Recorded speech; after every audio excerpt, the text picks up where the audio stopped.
გამარჯობათ მეგობრებო, ყველას მოკითხვა, სიხარული, ბედნიერება და კარგი განწყობა. Ჩვენ კიდევ დავიწყოთ ჩვენი ამბები. ეხლა ამ ადგილას, ანუ საზღვარზე, ამერიკა-მექსიკის საზღვარზე ჩვენ ძალიან ხშირად ყოფილვართ და ამჟამადაც ყველაზე უკიდურეს ადგილას ვარ. უყურეთ, ეს გზა უკვე ამერიკა, ეს გზა უკვე არის მექსიკა და პერიოდულად აი ხრეში დაყრილ გზაზე ჯიპები დადიან სამხედროები, მესაზღვრეები, რომელს აკონტროლებენ ამ სიტუაციას, რომ ვინმე არ გადმოვიდეს, თუმცა ვერ გადმოვლენ, იმიტომ რომ თუ შევამჩნიეთ ასეთი რაღაცა დგას აპარატი და ერთი 5-6 მილი სიქით კიდო დგას ის აპარატი და ერთმანეთში ლაზერით უკავშირდებიან. ამიტომ საკმარისია ვინმე გადმოვიდეს და უცბად დააფიქსირებენ. აქედან გამომდინარე ეს პრობლემა გადაჭრეს. თუმცა რამდენიმე წლის წინ ბაიდენის პერიოდში აქ ხალხი გადმოდიოდა როგორ მახსოვს ლუგზაკებით 10 კაცი, 5 კაცი, კაციშვილი არ იყო დამკავებელი. უცბად ასე მექსიკიდან გადავიდნენ ამერიკაში და შეუდგებოდნენ იქეთ თავისი ბიზნესის განხორციელებას. ეხლა ეს ყველაფერი აკრძალულია და უფრო სწორედ ვიტყვი, რომ ყველაფერი კონტროლებადია. ცოტა საინტერესო რომ გავხადოთ ჩვენი ვიდეო რგოლი, მინდა ასეთი თავში აზრად მომივიდა მექსიკელებზე გელაპარაკოთ. ჩვენ პარამო და გასია მარკესის რომანი რო განვიხილეთ, იქ ასე თუ ისე მექსიკელების და საერთოდ ამ ლათინური ამერიკის ხალხის ხასიათი გადმოგეცით. ადამიანები, რომლებიც სულ რევოლუციებში არიან, სულ პროტესტებში არიან და ასე შემდეგ.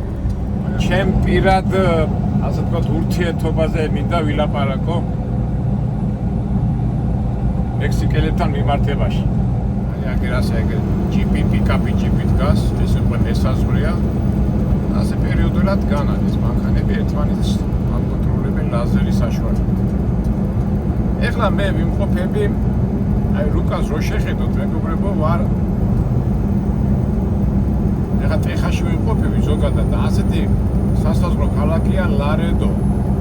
საკმაოდ ისეთი საქმიანი ქალაქი, საქმიანი არა მთელი სასაზღვრო ჩვენ სკოლებს ვიყვარს ხოლმე მანდ მისვლა, იმიტომ ტვითი კარგად იღება, სულ ტვითი არის და კაი ფასადაც მიდის რა. მეც ავიღე ეს ტვითი, კაი ფასად და მივდივარ კალიფორნიაში და მივდივარ სან-დიეგოსკენ რა. ესე იგი რუკას რო გადახედოთ, აი რუკა რო აიღოთ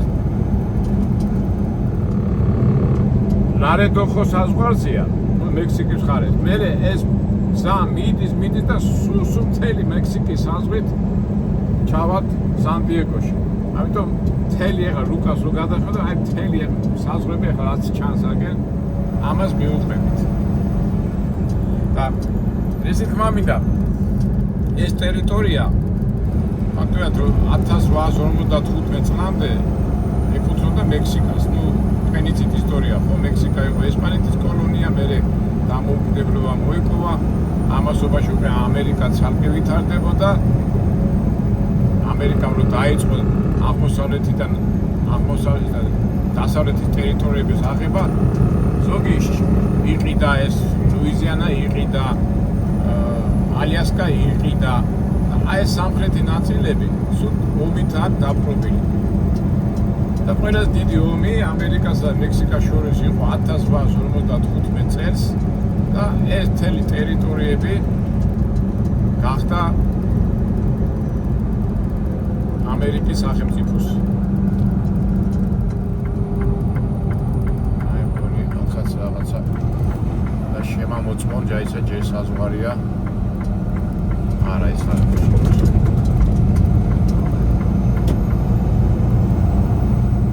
აპარატი იდგა და მეთქი აბოთ საზღვრზე ხوار.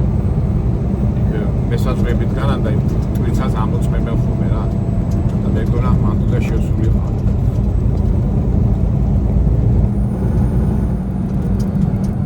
თვითონ ტერიტორია მასშტაბურად ძალიან დიდია. აი წარმოიდგინეთ ტეხასის შტატი რამხელა შტატია და სამხრეთი. მერე მოდის ნიუ-მექსიკის ტერიტორია, მერე მოდის არიზონა და მერე მოდის კალიფორნია. და ფაქტიურად მთელი სამხრეთ ამერიკის აი სამხრეთი ნაწილი, აი ეს ტერიტორია ეკუთვნოდა მექსიკას.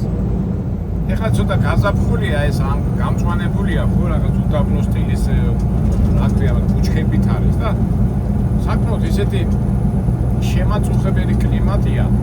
ზაფხულში ხო ცხელა და სიცხესაც გააჩნია, აწმობა მე ვერ შევეჩვიე, თორე ძალიან ბევრი ადამიანი ცხოვრობს და უბრალოდ მე როგორც კი გადიხარ მანქანიდან უცბად ოფლი გამოგდი და ძალიან შემაწუხებელია. თუმცა ადგილობრივი ჩვეულებრივად დადიან და ხშირადაც მინახე ამ სიცხეში მე რო ვერ სუნთქავ და ცუდად რო ვხსნო თავს და აქედან ოფლი კურტკა რაღაცა ქურთუკი აქვს შემოხვდა და ჩვეულებრივად დადიან.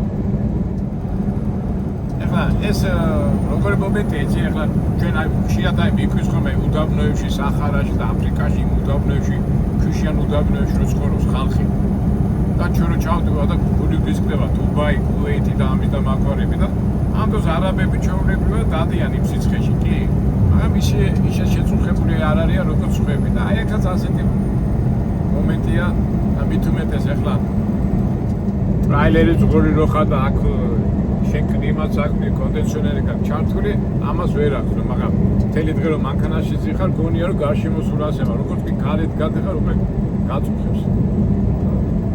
ცოტათი და პატარა დროით კი მოითმენ, მაგრამ თუ ეხლა აქ ადამიანი აპირებს ცხოვრებას, ალბათ ამ კლიმატსაც შეეჩვევა და ნუ შეჩვეულებიც არიან ადგილობრივი ხალხი. სივრცეებია ძალიან აი ეს აუწერელი თვალმწვდენელი ტერიტორიები. მიდიხარ და ნუ გამფიქრო. ხოდა რატო წამოვიწყნე ეს საუბრები წინასწარ ასე ვიტყვი შეგამზადეთ. ხალხი ცხოვრობს აქ, ხალხი ზაში ახლა თუ შადმე პატარა დასახლებებს ნახავთ ხოლმე და ძირითადად მექსიკელები არიან.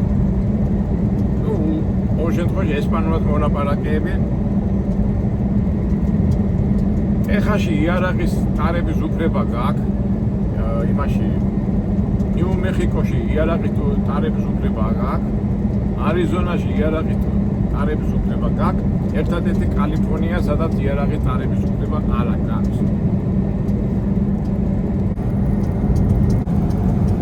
ზოგადად ამერიკაში რამდენი შტატი 50 შტატია, ხო 54 და მგონი, არ ვიცი ზუსტად ვერ გეტყვით, რაღაც 10-15 შტატშია ნებართვა იმისა რომ ატარო იარაღი და აი შტატები განსაკუთრებით აქ ხო არის და არის ნევადა, კოლორადო და არ ვიცი ხო ზუსტად ვერ ვცენებ. ნუ ნიუ-იორკში ვიცი აქ ზარულია და კალიფორნიაში აქ ზარულია. რატო დავიწყე ამაზე საუბარი? მექსიკელები, აი ჩვენ წარმოგვიდგენია ახლა მექსიკელები მთელ ამერიკას არიან მოდებულები და ძირითადად სანამ ეს ემიგრაცია წამოვიდოდა სანამ საბჭოთა კავშირი დაინგრეოდა ძირითადად ამ ემიგრაციის ასე ვთქვათ წარმომადგენლები იყვნენ ეს ლათინო ამერიკის ხალხი, მექსიკელებს ვეძახი ჩვენ. აი ეს ხალხი, ეს ლათინური ამერიკის ხალხი, მშრომელები, აი ყველაზე ჭუჭყიან, შავ, მძიმე სამუშაოებს ასრულებდნენ მექსიკელები. მაგრამ გავიდა დრო, საზღვრები გაიხსნა, ტექნიკა განვითარდა, ასე თუ ისე და უკვე ამ მექსიკელებს ცვლიან ჩვენი საბჭოთა კავშირიდან წამოსული ხალხი, ეს საბჭოთა სივრციდან აფრიკა, არაბებიც და ნუ ასე თუ ისე ადრე 200 წლით განმავლობაში ძირითადად მექსიკელები იყვნენ ამ შავი სამუშაოს წარმომადგენლები, სამუშაოს მექსიკელები ასრულებდნენ, ეხლა უკვე წამოსული ემიგრანტები ჩანაცვლებას უკეთებენ ამ მექსიკელებს. მზია მოვიდა და საცვალებს გავიკეთეთ, რომ ძალიან ისეთი ჭრის ეს საცვალები, მაგრამ თქვენთან საუბარი არ ისე გავიკეთებ უცდელობაში ჩამეწრება. ხო და რას ვამბობდი? ესე იგი, ეხლა უყურეთ რა ხდება. ეს ემიგრაცია რო წამოვიდა თქვენ გახსოვთ ხო მექსიკელები აქ გადმოდიოდნენ 3-4 თვე იმუშავებდნენ, მერე მიდიოდნენ, გადმოდიოდნენ და თავრობა ძალიან მაგრა აწყობდა ასეთი ხალხი, მაგრამ უკვე ის ხალხიც რო წამოვიდა უკვე აფრიკიდან, საბჭოთა კავშირიდან, ეს სხვადასხვა საბჭოთა რესპუბლიკებიდან, რაღაცა ჩაანაცვლა და იმათ ასე თუ ისე საფუთები ჰქონდათ, მაგრამ მექსიკელებს მაინც როგორ გითხრათ, რაღაც დარღვევებით იყვნენ და ყოველთვის აი რომ დააკვირდები, აი ნიუ-იორკში და დიდ ქალაქებში მექსიკელები რომ მუშაობენ, ძალიან მშვიდები და წნარები არიან, ну რას გულისხმობ რა, უპრეტენზიოა ჩუმად თავის საქმეს აკეთებენ, აი რო იყვნენ არ შეგაწუხებენ. ეხლა მაგალითად იქ თუ დაგიქირავა ვიღაცამ ხო და რაღაცაში არ მოეწონა ვინმეს ხელფასი რაღაცა ეს ჩხუბობდნენ და ეს უკმაყოფილებას გამოხატავენ ხოლმე სხვა ხალხი. მექსიკელები არიან ყოველთვის წყნარად და მშვიდად და ნუ როიტყვია პრობლემას არ გიქნიან და ამიტომ დამქირავებლებს ყოველთვის უჩვენიათ დღემდეც სამუშაოზე იქ ნაგვის გატანა, მშენებლობა, მექსიკელები ურჩევნიან თან ბევრსაც არ იღებენ. თქვენ მაგას სიტყვაზე თუ საათში ევროპიდან წამოსულ რუს ან ვიღაცას უნდა გადაუხადო $15, მექსიკას $10 რომ ისევ არაფერს არ დაგიწყებს რა, ჩხუბს და ნუ საერთო ჯამში გამოდის რომ ძალიან მშვიდი და წყნარი ხალხია რა. და დამქირავებლებისთვის ძალიან მოხერხებული ეს მუშახელი, მუშახელი. ნუ ასე თუ ისეა ჩემში აი პირადად მექსიკელები მეგონა აი ეს აზრი ხო იცი ადამიანზე რომ დაგჩება ეს მოყვება და ეხლა რომ დავიწყე ტრაილერის ცხოვრება და მოვხვდი ამ ადგილას როგორ მახსოვს კალიფორნიის ყველაზე უკიდურეს ნაწილს სან-დიეგოს აქეთა მხარის საზღვარზე მოვხვდი მანდარინები უნდა წამომეყო ამის და მაგვარი ჩვეულებრივად ეხლა ხო იცი მიხვარ მოხდა ეს როგორ მახსოვს ბიჭო დავაყენებ ბანკანას წინ დამიდგება ბანკანა უშნოდ ვერც გავდივარ ვერც მეთქი რა ხდება უსიგნალებ ვიღაცა მექსიკელი კარგია შენ არ გისმენ ვინახარო შენ მეთქი როგორ კაცო ბანკანა გავნა მინდა ვერ გავდივარ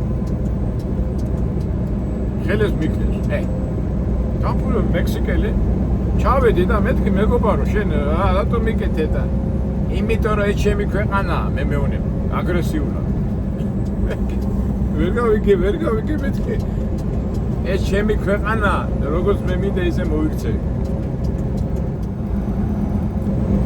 მეუთხარი თავდა ვერ მივხვდი ბიჭო უნდა შევიდე მანქანა ასე მიყენია და შესასვლელში უნდა შევიდე რომ გავაკეთო ჩეკინგი სხვანაირად ვერ გავალ აი მე ჩემს საქმეს გავაკეთე ამა როგორ იყო ეს მე ხო ასე მანქანა გავაჩერე ნუ და უნდა შევიდე და რაღაც აქ იყო ამან ასე გააჩერა პიკაპით იყო ასე ძველი მანქანა ყავდა გადმოვიდა და წავიდა თავის საქმეს აკეთდა მე კიდე ველოდები და ესა ჩემი ქვეყანაა გაიგეო მეთქი მე უთხარი იყოს მე ვინ გართმევს მეთქი და ო რო იცოდეო რა და მე უცბად ცოტა გავბრაზდი მაგრამ მე უკვე თავი შევიკავე და კარგი და თან ასე მიყურებ და მე ეთყობა აღარფერი ვარ უთხარი ასე გაბრაზებული წავიდა და ასე მიყურებ დაждდა მანქანა დაქუქა წაიყვანა გამიშვა გზა დამითმო გზა და მე ჩემი ტრაილერი მივიყვანე ეხლა დავიწყე ფიქრი კაცო აი მე იქნებ ამე შეცდომა გავაკეთე ან რატო ასე აგრესიულად რატო მელაპარაკება უკვე ვიწყებ რა ჩემაზე ამას მე გეუბნებით 10 წლის წინანდელ ამბავს რა როდის 2012 წელი იყო რაღაც ხოდა მე შევედი იმაში რაღაცა იქ ოფისში იყო იქა ძალიან არასაი ხო შეჩვეული რო ხარ ამერიკაში მობძადი იმიან იცინიან და ესენი ძალიან ასე გიყურებენ უხეშად გიყურებენ მე თქვი ვაიმე რა ხდება ეს ნუ ეცეთქვით რაღაცაეთ დისკომფორტი გქონდა მაგრამ იმდენი ჭკუას კი მაგრამ ახლა აქ ხარ დავიწყებ ახლა ჭკუს და ან ჯერზე და ნუ თვითონ გარემო არ სიამოვნებს და ძალიან უხეშად გელაპარაკებიან ძალიან ზერელეთ და ძალიან რაღაცნაირად დავიწყე ხა ფიქრი ეს რა ხდება მე ერთ მე ხომ მიყვავს ხომ ეს ბუდიალი და